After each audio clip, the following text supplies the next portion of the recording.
Sometimes you're going to be working with other people on Word documents where you're both needing to make edits to it, as well as communicate to each other what those edits are. And an easy way to do that is by turning track changes on in Microsoft Word. So you can look at this document here. Right now, track changes is not on. And if I make any edits, let's say I take out the word Nutley here, or Nutley, New Jersey, so it's the city. And let's just say I make it USA. So High Level Systems is located in the USA.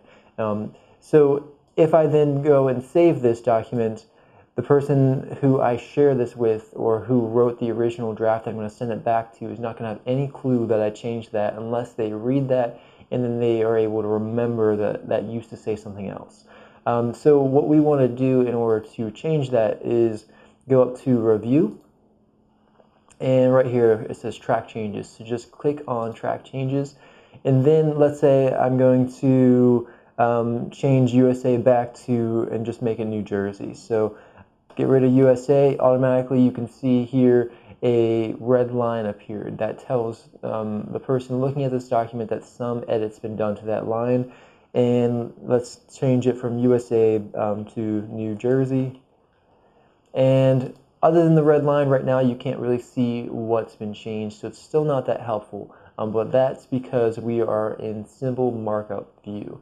If we change that back to, if we change that to all markup, now you can see what's been crossed out. So the USA has been removed, and you can see that New Jersey's been added.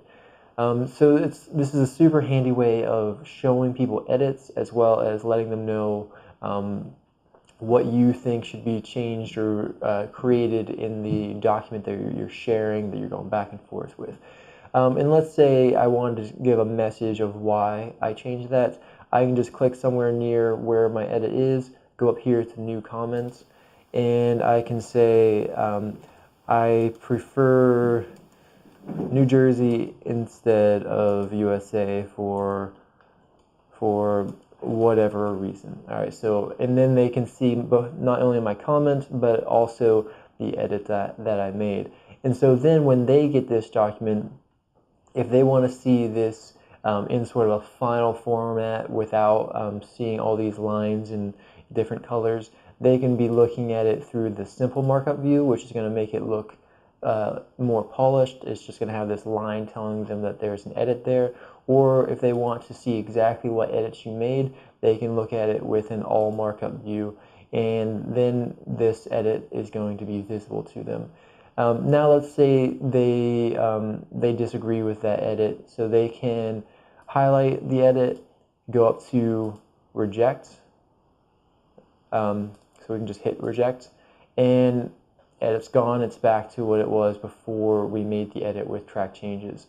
And also they can go to the comments if they right click it and then go down to delete, and the comment's gone.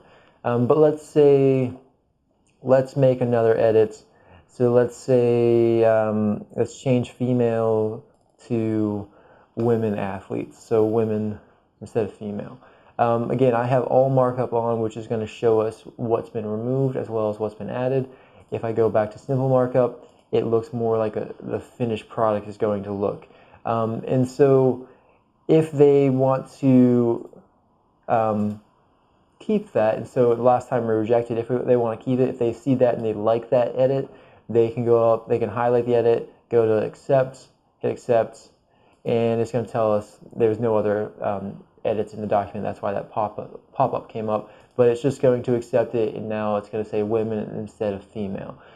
So track changes is really, really useful when you're going back and forth with people and you want to highlight what you've changed or what you're suggesting they change, and it makes the process much simpler, much faster than just sort of going back and forth and giving some comments. Again, you can do the comments, but it's not necessary all the time to give a comment where you can just do a really quick edit and send it back to the person. All right, hope that helped, and see you on the next video.